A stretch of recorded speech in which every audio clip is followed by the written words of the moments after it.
Okay, so I don't have any announcements other than obviously we have our exam 2 tomorrow. So remember that it'll open at 12 a.m. Arizona time, and it'll close at 11:59 p.m. Arizona time. And just, you have 3 hours within that 24-hour period to take the exam. But remember, if you wait until the last hour of the day, then you only have 1 hour to complete that exam. So make sure you give yourself enough time, as we can run into technology issues and you don't want to take away any potential time that you were given. So with that, I'll go ahead and turn it over to the group. We can go ahead and answer any questions that anybody has.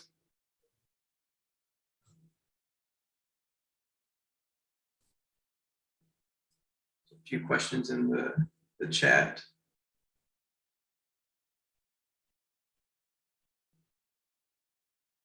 So someone wants to go over activity optimization A and B on CogBooks from T8.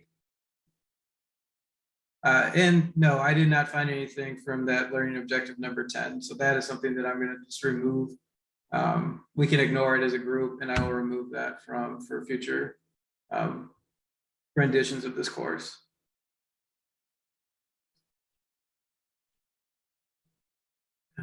Basic question, do we need a calculator? It's probably a good idea to have a basic calculator. I'm taking a quick look through the exam right now. I don't believe there's anything that you need to calculate that would require a calculator. But let me check that real quick before I give a final answer.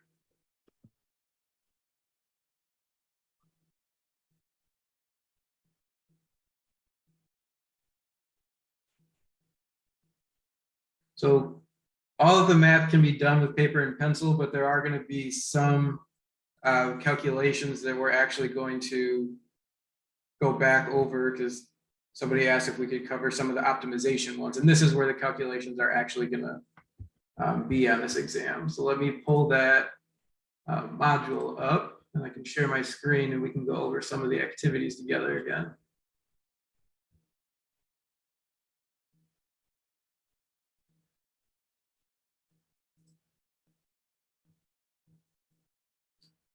And if people want to follow along on their own computers, this is going to be for module 2 T8, predicting adaptation.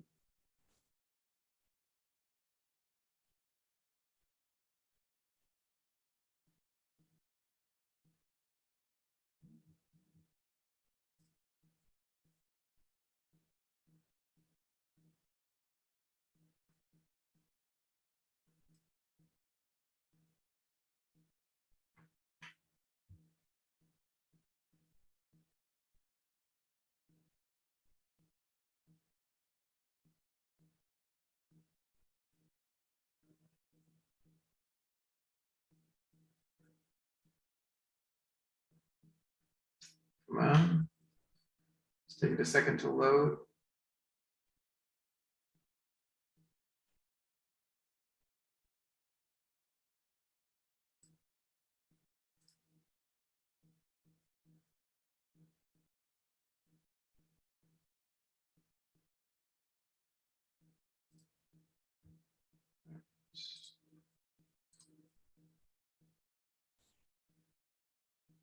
Can everybody see my screen with the activities here?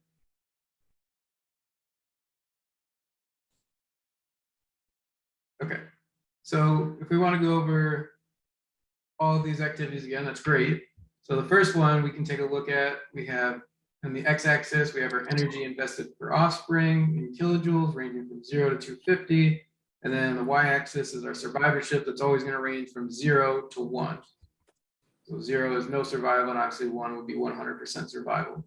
So the first question, unfortunately, we can see the answers, but we can talk about why they exist. So this is, what is the minimal amount of energy that a female can invest in an offspring? So, and obviously we can see it's 30 kilojoules, but let's talk about why is it 30? Why isn't it 50? Why isn't it 100 or some other number?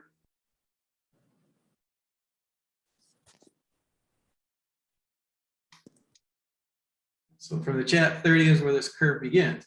Yeah, so where this curve intersects the x-axis is going to be the minimum amount of energy that a female can invest in her offspring. So if it intersected at 50, it would be 50. So just wherever this intersection of the curve is to the x-axis is the minimum. Number 2 says, what is the survivorship of an offspring with 100 kilojoules of energy? How do we find that?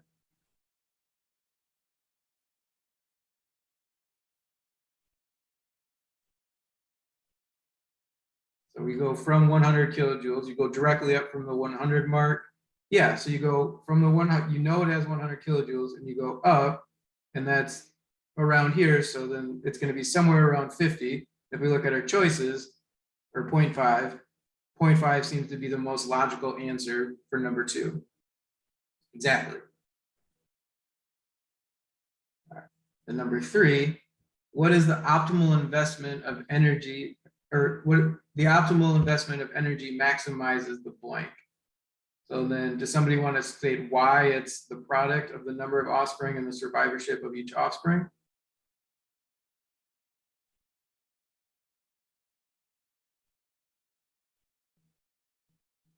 So somebody says, I'm confused to why it's the product and not the sum.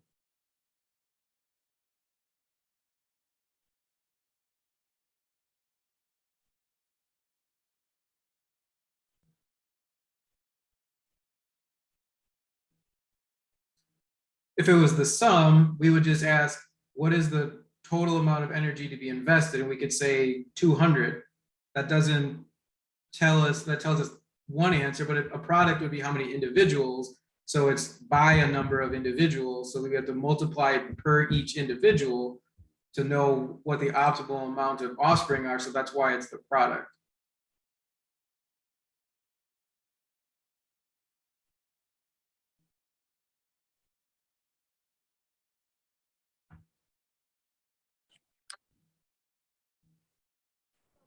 Does that make sense? Because if it was the sum of the number, it wouldn't be the sum of the number of offspring. It would be the sum of the total energy. Rather, it's the product of the number of offspring. So just the statement E is not correct in and of itself. So that's why D is the most correct statement.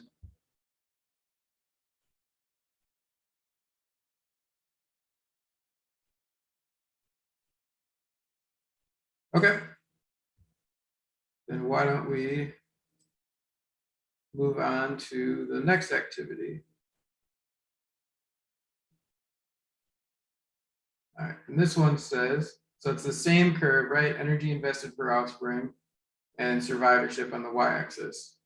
And this says, assuming that a female has 1,000 kilojoules of energy available for reproduction, how many offspring of the optimal size could she produce? So to remember how we find the first thing that we look at, where on this curve are we looking for a number? So 1,000 divided by 100, because if you draw a linear line, it would hit 100. Yeah, I think that's definitely on track, right? Because we want to look for that inflection point. When we find that inflection point, it's going to be somewhere around here where it starts to curve. You go straight down, looks like it's going to be around 100, right? And if we have 1,000 to start with, and the optimal number per individual is 100, we do 1,000 divided by 100, and that equals 10. Yeah, the tangent line falls on 100 on the x-axis, exactly. So this is where you might, a calculator might be useful if you feel more comfortable doing calculations on a calculator, or, some people can do these in their head. I'm not that savvy with math, so sometimes I like to write it out on scratch paper. So either way, this would be like for this exam, these will be the main calculations that you'll be expected to be able to do. All right. And that's all for 2A. So unless anybody has any questions on that, why don't we go ahead and move to 2B.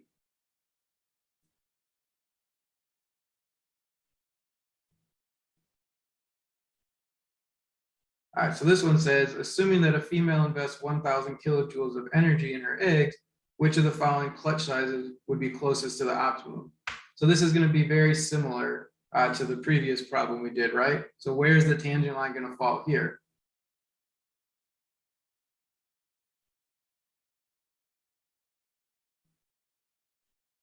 Yeah, so I would say we solve this the exact same way.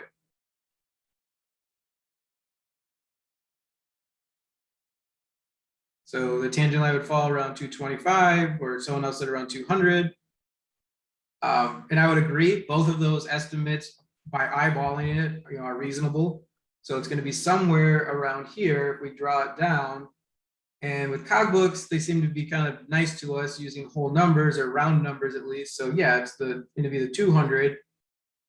And we take that 1,000 divided by 200 and we get 5 this time, right? So on the exam, if you're not sure, I would recommend doing this on scratch paper maybe a few times.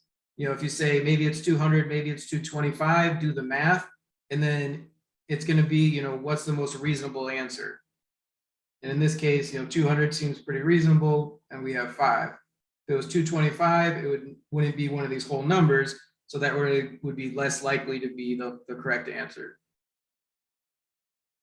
And then that's the entire activity for 2B. If we take a look at 2C,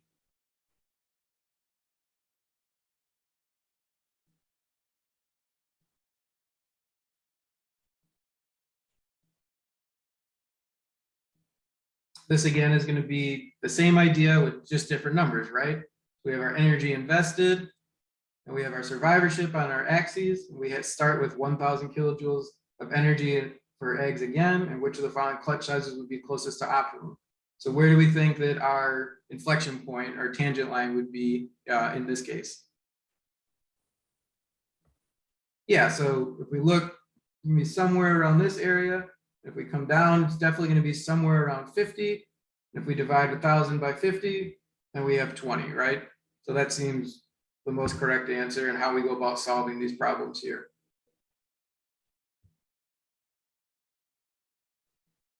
All right, well, those are the activities from this module. Does anybody have any other questions that they kind of want to go over?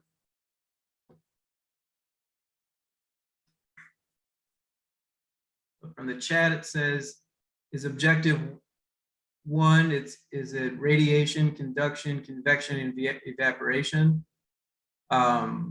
Is that from are you talking about from the learning topics, I believe, right?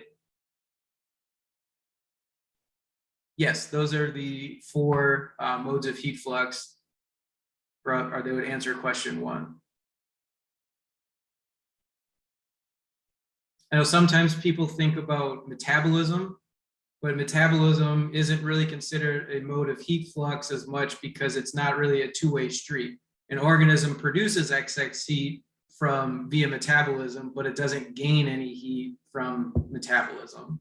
So that's why it's not really considered in the heat flux equations or the heat flux portion of this these modules. And then objective 2 and 3 are the equations. Let me double check on my notes real quick before I say commit to that.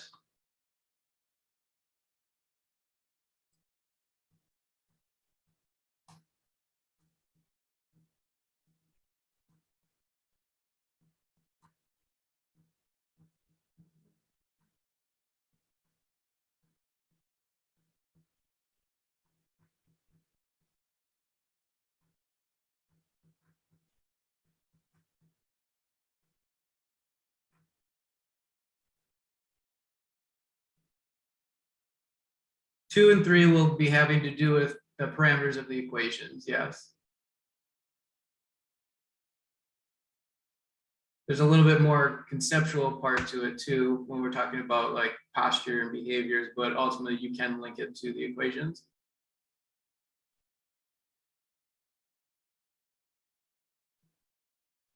Hold on, I'm gonna catch up on the chat real quick. So the next question was, will we have to use the equations to fully solve? No, you will not be calculating any actual heat flux. So there won't be any questions that say, what is, given this information, surface area, radiation, calculate the heat flux of organism A. You won't have to do that. It's more know the equations conceptually. What does a change in surface area mean for a certain equation? What is in radiation maybe that's not in convection?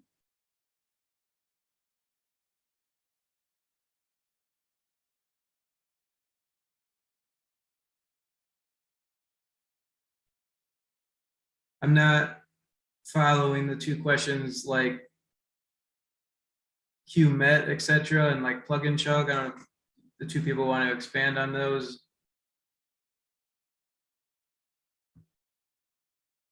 Is that like Q metabolism from Cogbooks? I think for QMet is what this person's saying.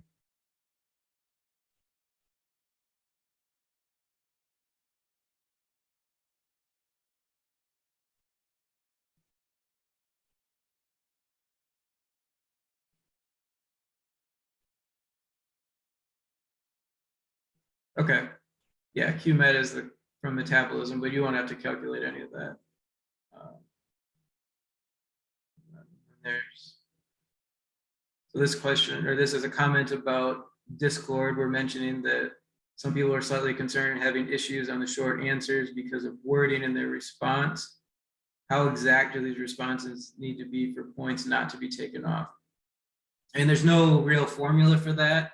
I mean, the answer is going to have to be correct enough to get full credit. And that's a little subjective since that is your TAs that will be grading that. But I got some emails from some students that had some concerns about their short answer. So I want to kind of take this time to maybe segue a little bit. Just because you lost points on your short answer doesn't guarantee that you can't get any points back. So if you think that you were correct in your answer, or you feel that you had too many points taken off, I encourage you to reach out to your TA, and you can find, based on your alphabetical last name, which of the 3 TAs that you are assigned to that graded your short answer questions, and write a biological reason for supporting your answer. Maybe they didn't fully understand what you meant, and if you can explain it biologically and logically, then they have the authority to grant points back. Or, but given or saying that, they don't have to necessarily. They can explain biologically why they took points away and clarify why you did not receive the full credit for that answer. If you still disagree with your TA, don't create an argument chain that goes 6-7 emails with them. Go 2 or 3 times with your TA, and I can take a look afterwards, but I want you to work it out with your TA potentially first, and since they graded it, and if need be, I can take a look at your answer as well and have like the final say on your grade.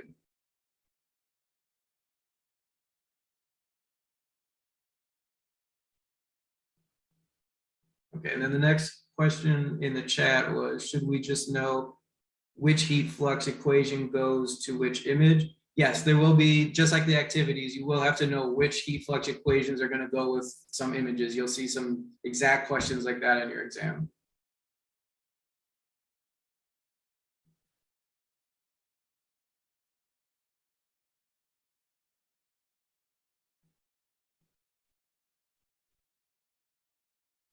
Okay, and then back to the plug and chug. Yeah, I said I answered that. Yeah, you won't have to, concerning the heat flux, you will not be given numbers in a scenario and asked to calculate heat fluxes. Just the optimal, like we did in that previous activity, those will be the calculations. Okay, I think I'm caught up in the chat now. Is there anything that I've missed that somebody wants to re-enter in the chat or have a new question?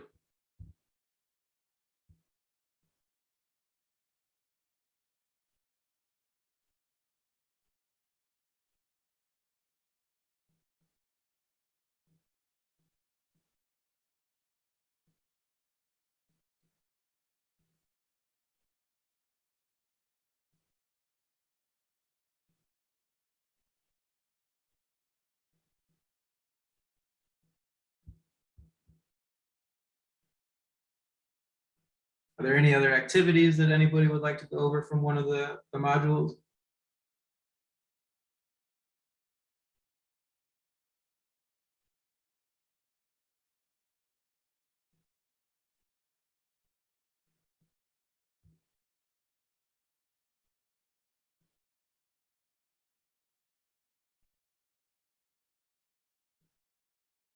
So since I'd like to go over the objectives, please. I will say that we did go over every objective in the last office hours that are available on video. So is there any specific ones that you would like to go over again? So freshwater versus saltwater again. Sure, that's kind of an in-depth one. All right, so that one, let me get to my notes. I think that's question 4, which says contrast the strategies that freshwater animals and saltwater animals use to osmoregulate. So why don't we just go over this from the beginning? When we talk about osmoregulate, what do we mean by that on like a molecular level? This is where a little bit of chemistry and physiology will come into play. What's happening when an animal is osmoregulating?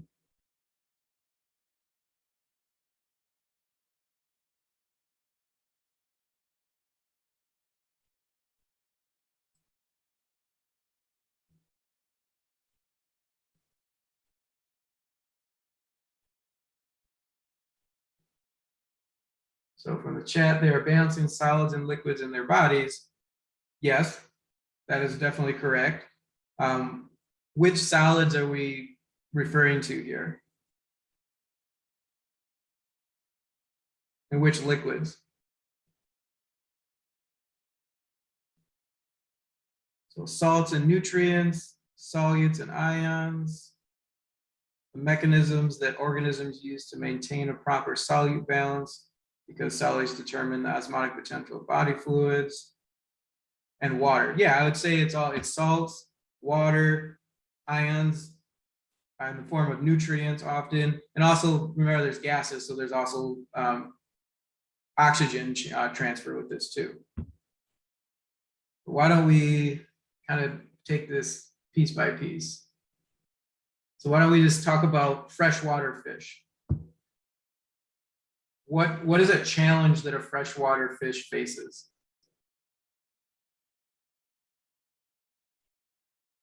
In terms of osmoregulation. And this is going to be more concerned with water and salt, right?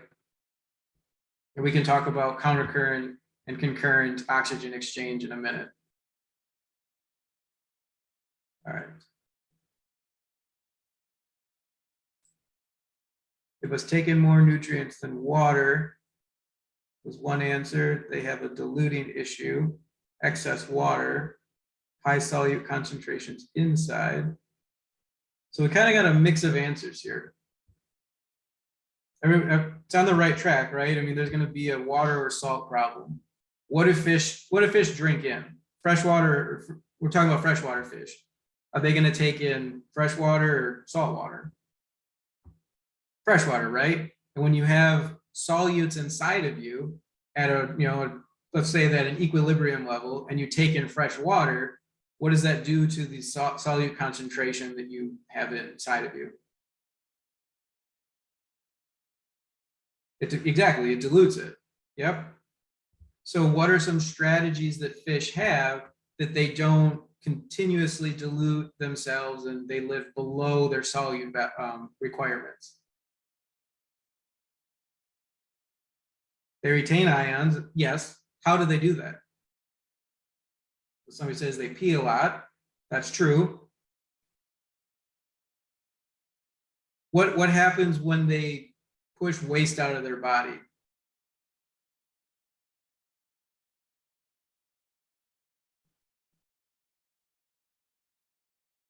So someone said they can urinate their excess water. Yeah, so they can use their kidneys to extract some of the solvents out of their blood or out of their bladder, and they can have very water heavy urine and actually just dump some of that excess water because they're never really in a shortage for fresh water. Rather than it's a struggle to keep solvents inside their body.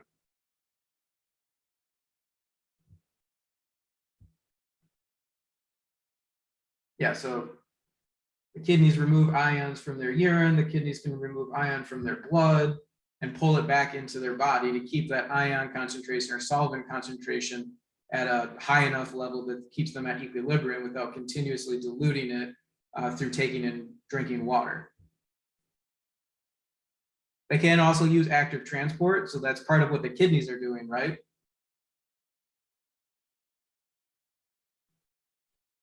So someone said some can convert ammonia into urea to help protect their proteins, the high salt contents like sharks and rays. I would agree.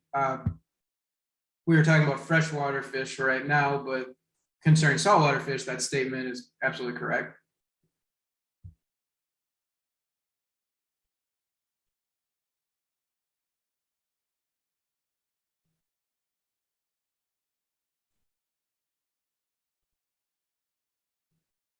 So I think the key here is just knowing freshwater fish face a solvent dilution problem, and they have to have physiological mechanisms to get rid of excess water and retain solvents, right? And that's, we talked about just pushing out excess water through urine is one response. The kidneys play a key role in absorbing from both the bloodstream and both from the urine to pull solvents back into the body. And then if we want to switch now to saltwater animals a little bit, do they face the same problem as freshwater fish? No, right? They face the opposite problem. They're in a very salty environment with tons of solvents, and they face a problem of having too many solvents and not having enough water in their system. So what are some of the strategies that saltwater animals do as far as osmoregulation is concerned?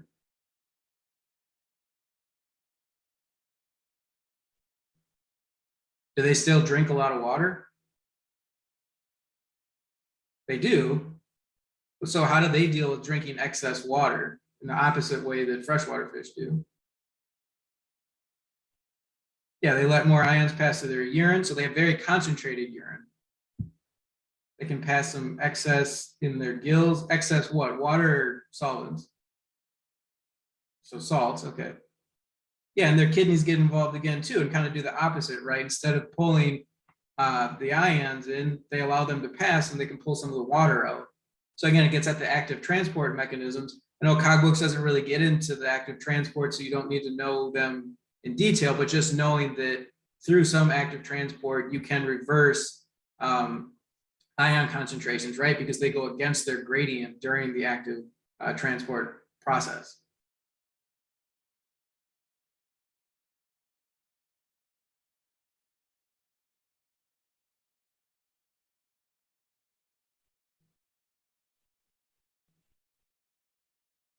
Yeah, so the question was, so for freshwater fish, the kidneys allow more solvents in, and in saltwater fish, the kidneys allow more water in. Yes, because that's the problem they're facing. So they have to have opposite function because they evolved in completely different environments, at least concerning solvents and water concentrations.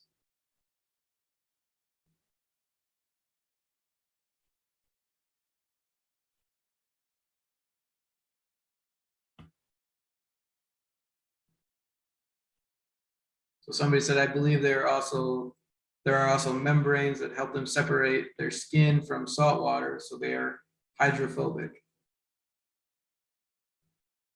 Yeah, that would be a good strategy too to talk about.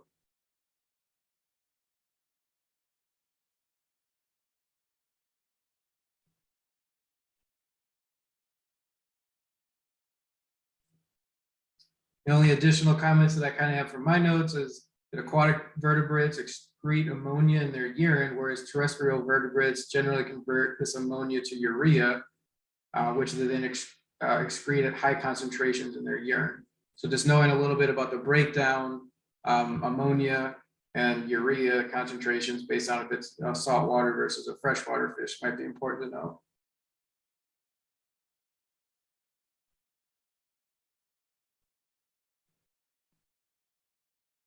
All right, so this is somebody, is there any more questions or comments about freshwater versus saltwater animals?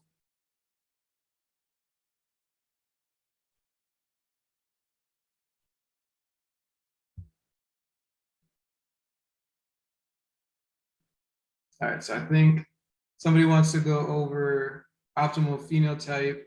We can get to that, but somebody also had a question before that, I believe, about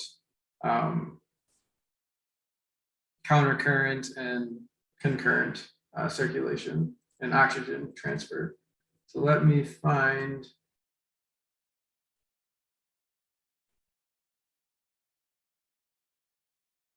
that activity and I can share my screen again.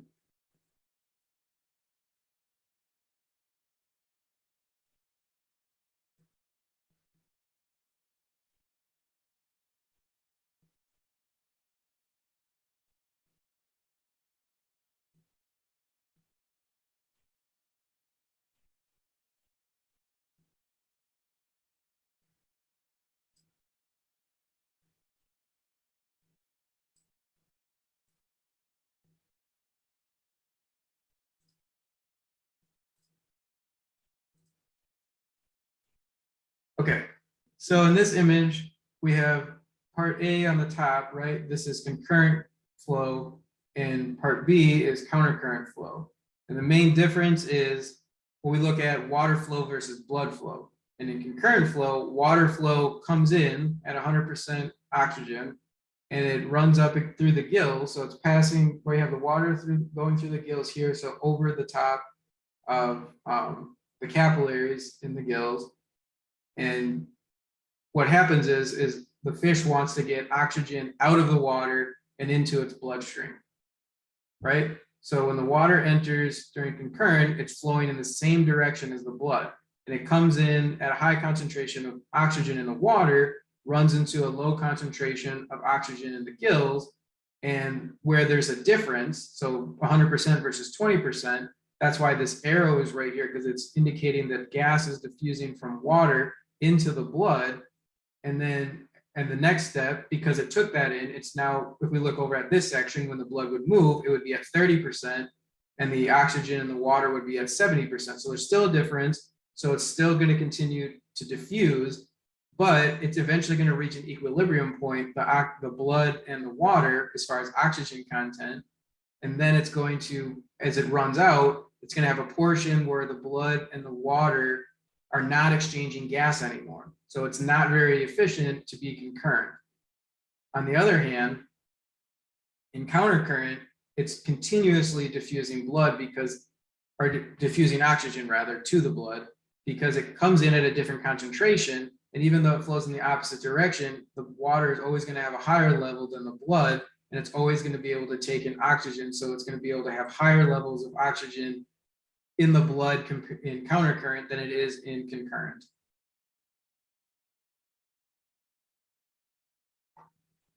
Does that make sense a little bit more on countercurrent versus concurrent blood flow?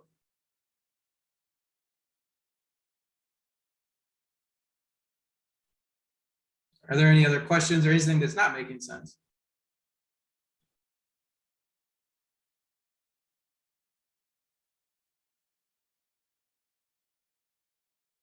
So I think the biggest key is, right, countercurrent is more efficient, right? So that's would be the beginning potentially maybe of a short answer question if it said like compare these two and which one is more efficient and why.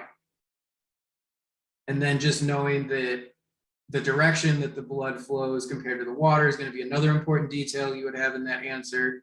And then the concentration of oxygen versus blood over time is going to be important to be able to understand. And then the amount of gas diffusion is different because in concurrent, it equilibrates, where in countercurrent, it never equilibrates. So that's why there's more arrows and more diffusion of blood and less arrows. And then finally, why there's higher levels of blood or oxygen in the blood in countercurrent than there is in concurrent. So the comment, so basically as water goes in, blood flow and oxygen levels increase. Well, I wouldn't say blood flow necessarily increases, that stays the same, but gas diffusion or oxygen uptake into the blood increases continuously in countercurrent and up to a certain point into the equilibrium point in concurrent. Yes, it would be 50% because they have to equilibrate at the same amount of oxygen. I mean, technically it could be 30% and 30%, depending on how much oxygen is maybe in the water, but it's going to be the same value, whatever the lowest value possible is. And then it'll be higher in countercurrent.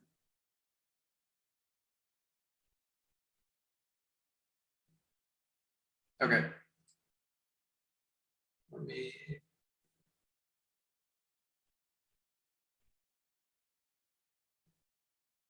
This question said, not sure if you can answer this or not, but is life history a decent part of the exam?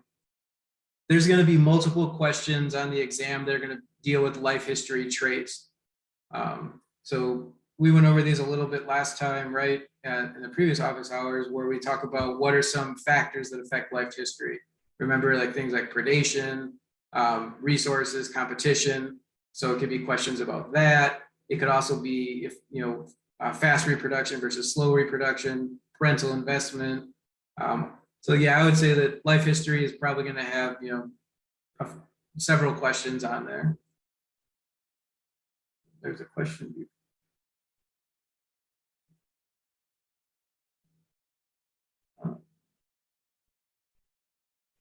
Okay, so then somebody wanted to go over the optimal phenotype activities. We can certainly do that. Give me a second to find them again.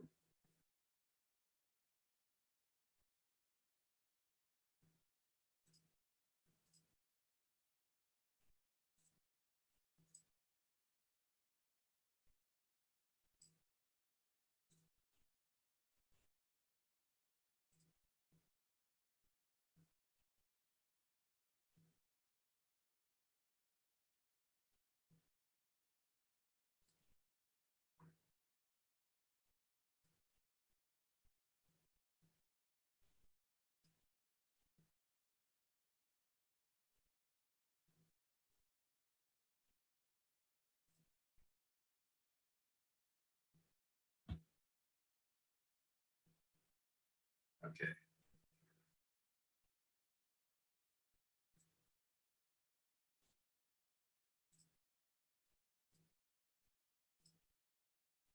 Okay, so these are the activities in finding the optimal phenotype.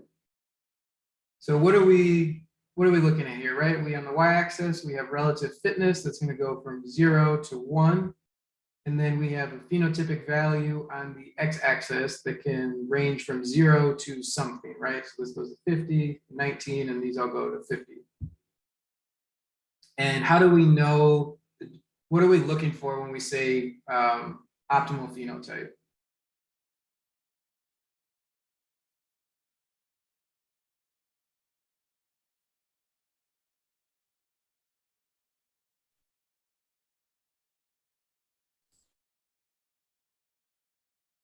Ideal physical trait, max value of relative fitness. So I'd say yes to both of them. In the cases of these activities, we are trying to look at maximizing fitness, and that can be through many physical traits.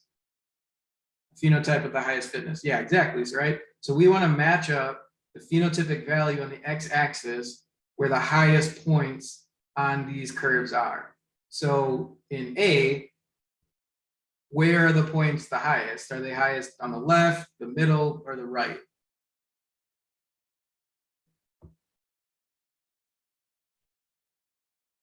Yeah, towards the left side. So what numerical value is associated with the highest point?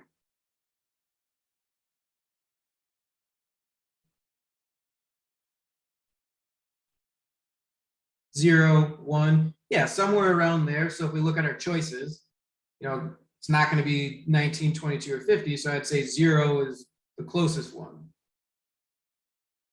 And what about in B? Kind of have the opposite pattern here, right? Yeah, so it's going to be somewhere on the right. The farthest number we see is 19. Seems reasonable. I mean, I would argue it's going to be 19 or 22, but let's go with 19 for right now. We can always come back and reassess.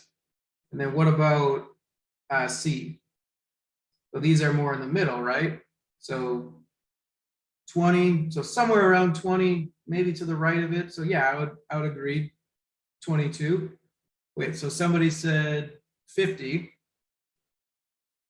So that is the highest possible phenotypic value we can get. But if we go across and see where it intersects on the y-axis for fitness, that's not our highest level of fitness, right? So somewhere up here, these points are putting us at the highest level of fitness. So I would argue with your classmates that it would be somewhere around 22 in the middle.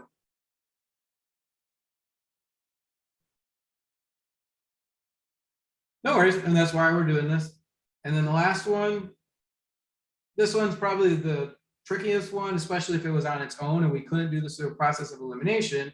So why is it greater than 50 and not 0? Because it seems that fitness is the highest on both edges. The curve keeps going up. The simple answer is just find the highest point, right? It's over here on the right. if the highest single point was over here, it would be 0, but because over here, it's greater than 50. You know, it's still going to have high levels of fitness at a low phenotypic value, low levels of fitness at an intermediate phenotypic value, and the highest values or phenotypic value at high levels of the phenotypic value. Yeah, so that's, you know, we can double check with cogbooks. Yeah, that's correct. Good work. All right, let's check out activity B. So same idea, you're gonna get, you know, and on the exam, you might get these together or you might get them individually.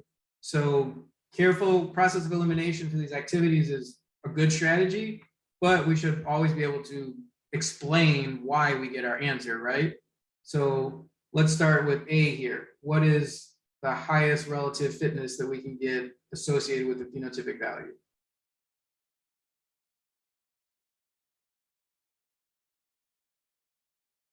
$135.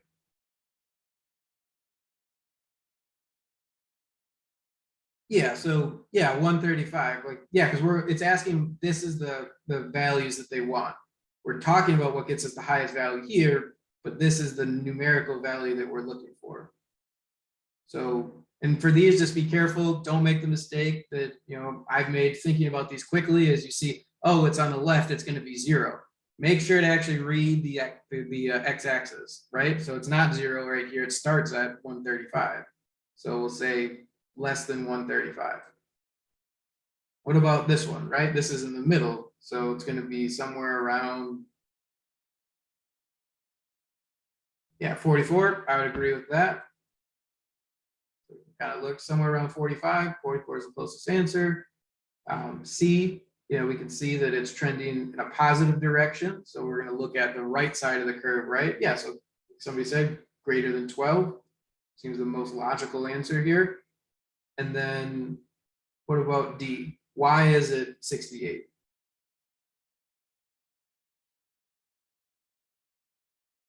Yeah, exactly. You're finding the highest point for fitness and then lining that up with the phenotypic value. Double check again with cogbooks. And it agrees with us. Good work. And those are the only 2 activities we had in phenotypic or optimal phenotype. And I think we get that as a group so far. So.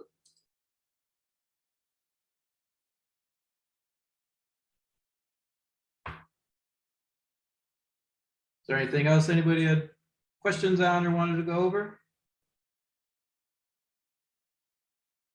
I saw in the key or the chat, sorry, it says, sorry if I missed it. Will we have questions similar to this activity on the exam? Yes, you will have to exact questions like this. Find the optimal phenotypic value. All right, so somebody wants to go over T5 activity modeling heat flux A. We can do that.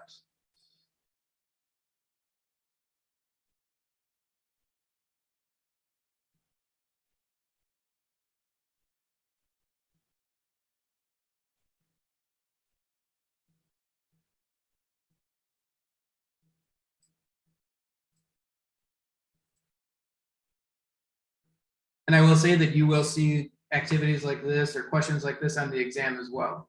And the first thing is just acknowledging that you will have to know what these equations are.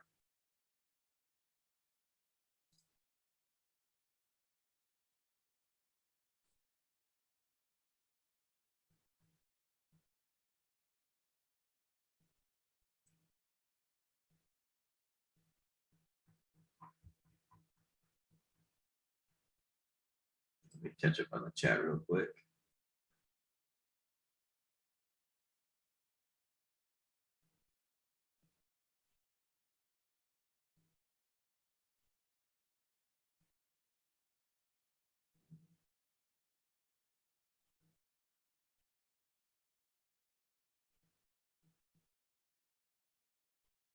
So there's a comment that says this is easier with someone explaining to us. Can I do lectures from all the cogbooks lessons?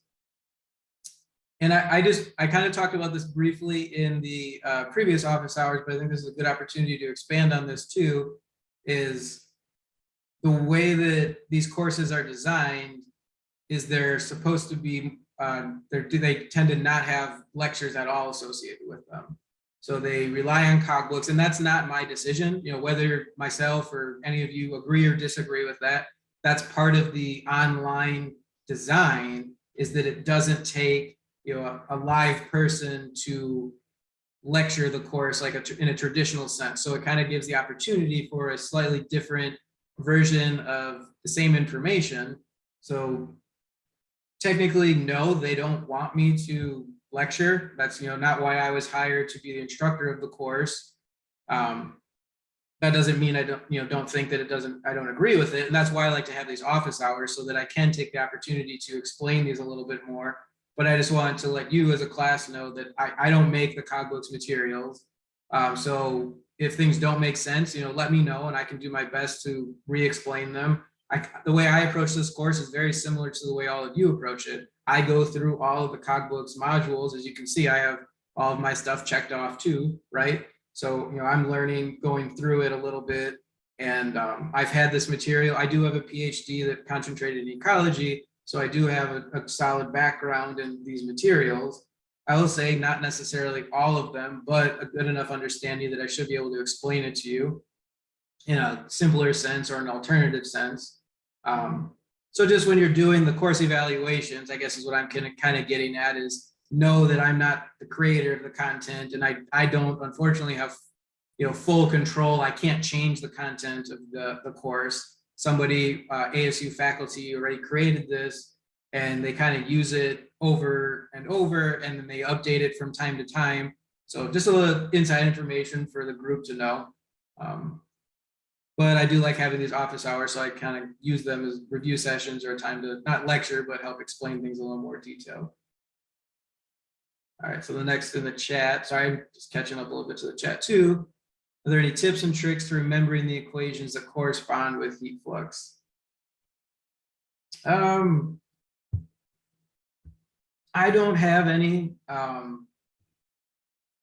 offhand necessarily. I mean, there are certain things to know, that like certain equations are going to be concerned. They have different parameters, right? Like having surface area and body temperature, or body temperature and ground temperature, and then the water temperature and air temperature. So I think, you know, a few of them, we see the EW, that's going to be convection, right?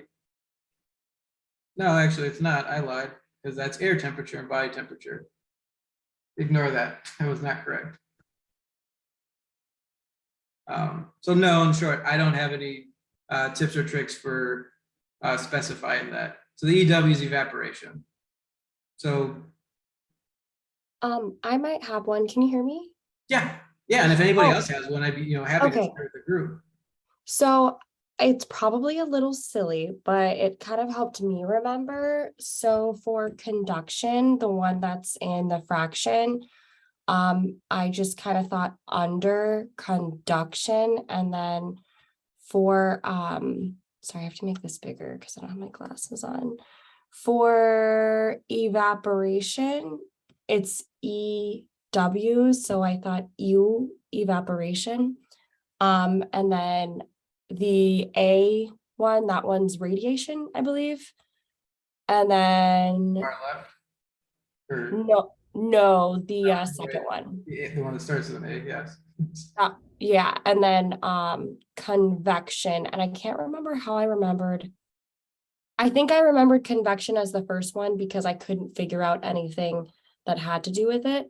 But I thought a radiation for the second formula.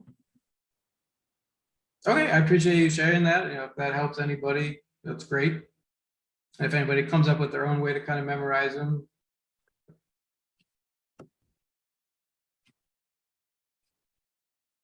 And then the next one in the chat comment says the B is HA of body temperature minus air temperature convection. And I would argue that's a good guess. You're a good, you know, logical conclusion. let me go through the chat real quick. There's a lot of messages popping up. And then we can go through this actual example and talk about strategy that I take for deciding which one it is. So the next question is, where can I find the office hours from 9/1? So if you go into the modules tab and click on, there should be an office hours tab, and then there's a YouTube link to the previous video.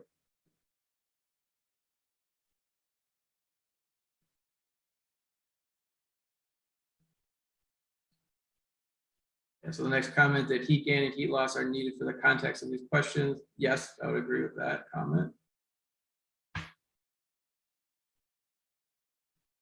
Okay, and then somebody, yeah, thank you for pointing that out. On module 0 under the tab called virtual office hours. So, yeah.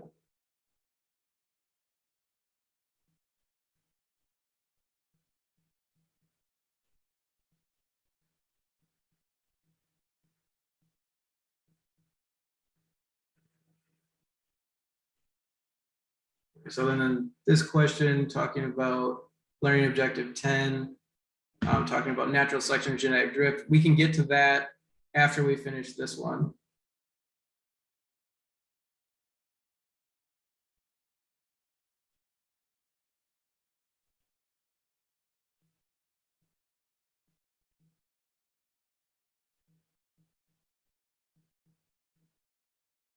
All right, and then everybody's talking to themselves, which is good, and no problem.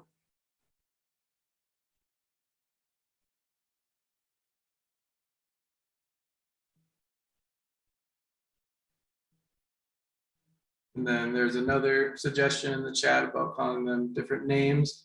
If everybody can take a look at that. Another way to possibly remember these. Okay, so let's get into the actual meat of this actual question. So before we get, let's assume we have these equations memorized somehow, right? So let's get into why they are what they are. And the way that I do this is I kind of think of them in terms as what is the best answer, the most correct answer, because there's not going to be an absolutely correct answer in all situations. There's going to be multiple forms of heat flux going on in multiple photos, right? Because the heat flux doesn't occur, one at a time. You can have concurring heat fluxes happening. So if we look at the first one, what I like to kind of do is take them in as one by one and just describe what I see going on here. So this animal is in flight, it appears. So we know that animals in flight are going to be experiencing some sort of wind flow. And wind flow is going to be related to convection, right?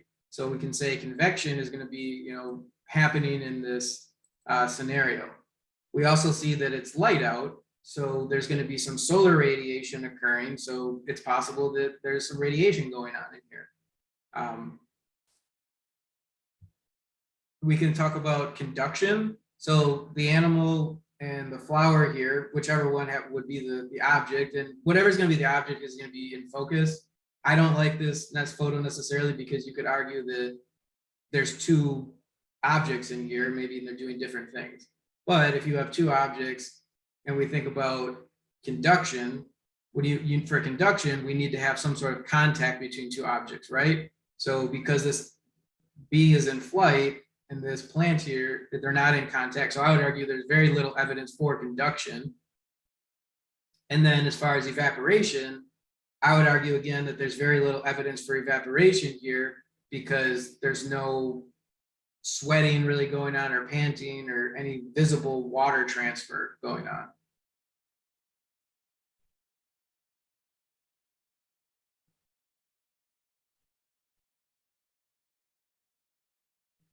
So the question from the chat is, will the ones on the exam possibly be more clear, understandable, meaning more distinct in terms of equation goes with which pick?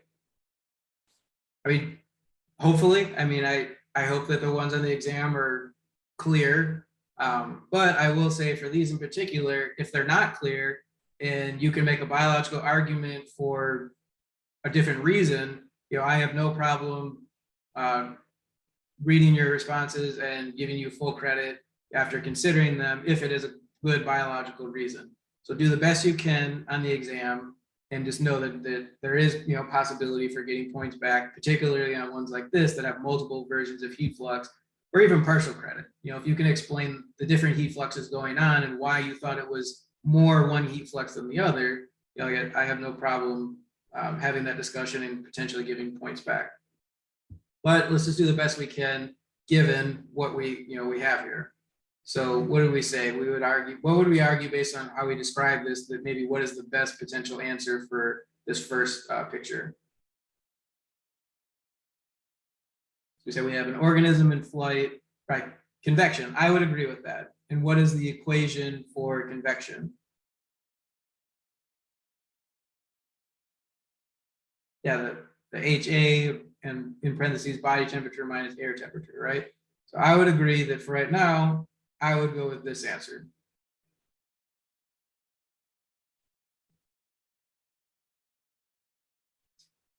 So this one would be convection because the animal is in flight. So any animal in flight is experiencing some sort of wind current, whether that's, when it moves to the air because it's flying, it hits the air molecules. So that's why this one would be convection. Because that's either going to have to do with wind flow or it's going to have to do with water flow. And there's really no water flow in any of the pictures. So this is going to be the wind flow. And I will say one trick I'll mention that I'll use for these, if there's any picture where an organism's underwater, it's almost always going to be convection because water has a higher heat capacity than air. So if you see a fish, there's pictures of corals, other aquatic organisms, it's going to be convection with water almost every time. All right, so for this next one, what we see here is the image. We got a field of grass, it looks like, a dirt road, and 2 lions. So the focal organisms are likely in this, I would argue, are probably going to be the lions. What are they doing in this picture?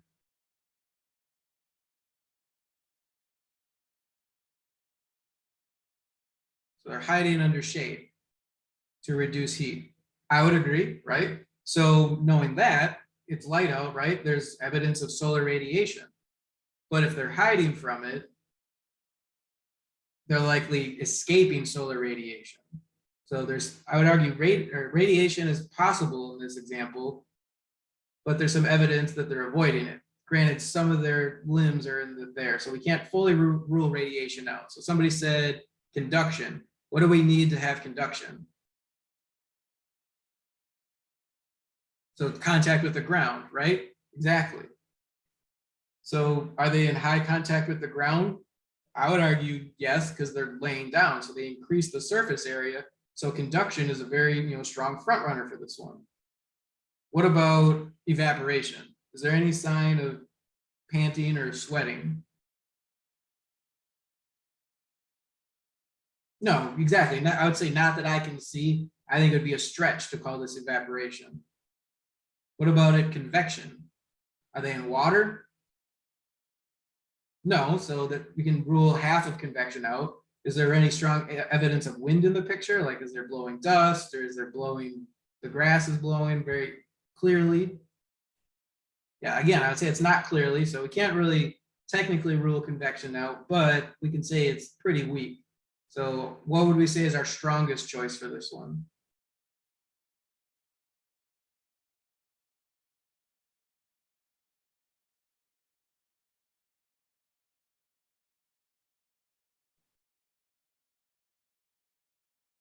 Conduction, I would agree. And that's, yeah, the Ka of body temperature and ground temperature over L, right? So this one. Okay, so what about this one? It's kind of an interesting picture because we have flowers that appear to be blooming and that looks like snow on the ground to me. So we go through it again, we could say convection, is there any evidence of being under liquid water or wind going on that we would have heat via convection or heat transfer via convection?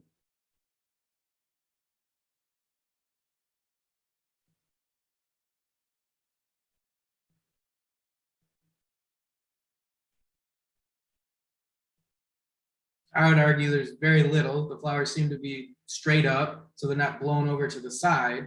They're not underwater, even if that's snow. I really wouldn't consider that water heat transfer maybe, but what about evaporation? So somebody said radiation. What is the evidence for radiation here?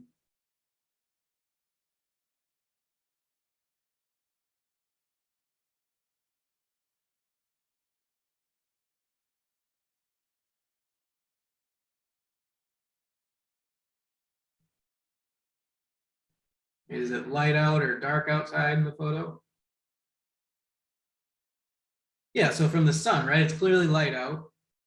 So they're likely absorbing some sort of solar radiation.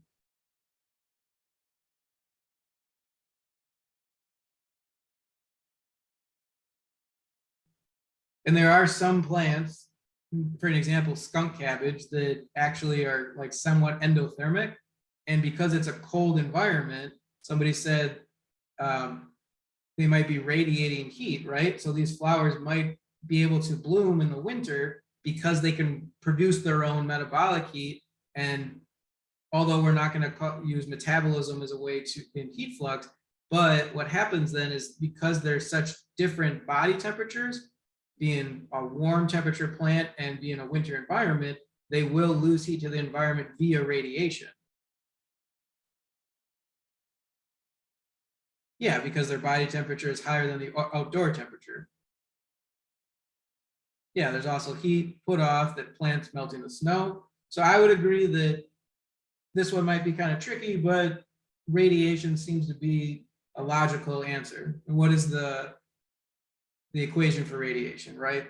This one here with the A to start with, the emissivity and the Boltzmann's constant. Okay, and then this last one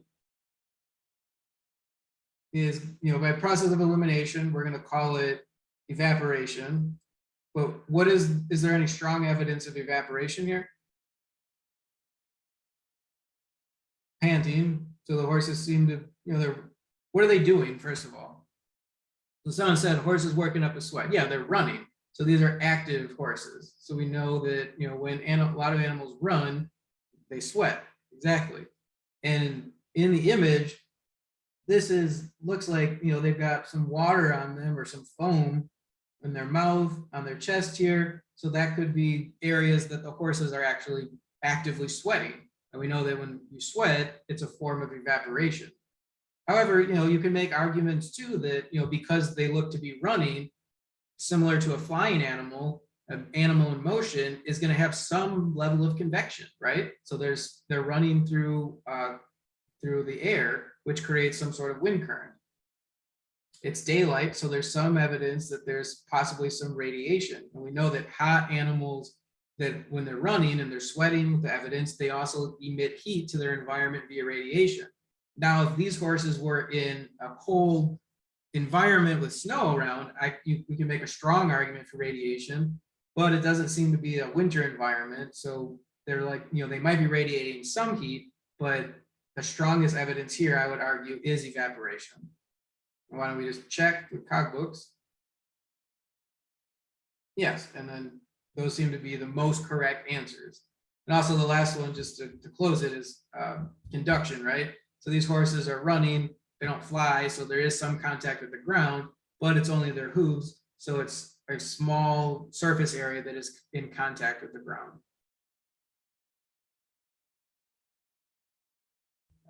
So I would argue, like, take your time on these, work through each one, use the scratch paper too. Write down what evidence you see and circle maybe what is the strongest evidence. If you get a multiple choice one, or you have an activity like this where you have multiple answers and can use process of elimination.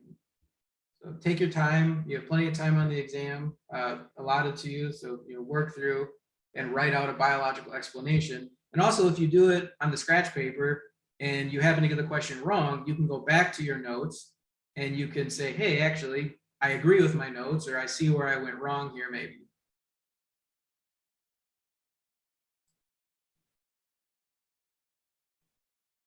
All right. So I think there was somebody wanted to go over another topic. Let me scroll back through the chat here.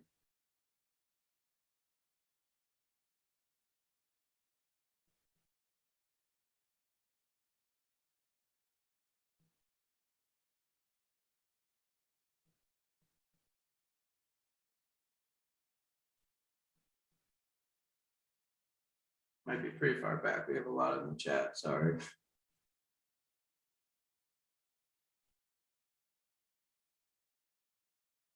Okay, so this one said from learning objective 10, how would we determine phenotypes resulted from natural selection or genetic drift? That is the one that I don't find any evidence in cog books that it taught you that. So it's not going to be part of the exam, and we can ignore that one. I think that that's an old learning objective because they do update cog books from semester to semester and change it up a little bit. So I think that that might have been missed by cog books. So you won't have to determine that.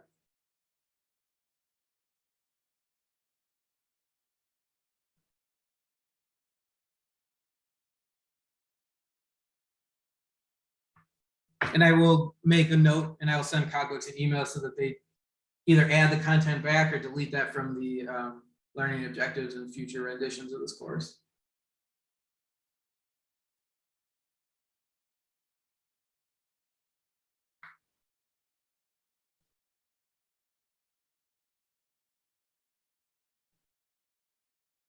Is there anything else that anybody wanted to go over?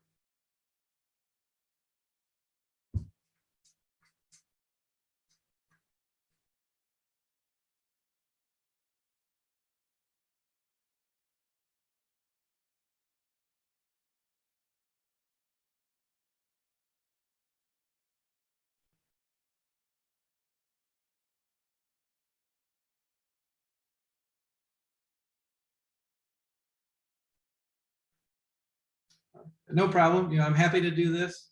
Try to do it at least once a week, if not twice a week, especially twice a week. If we have exams in the beginning of a week like this.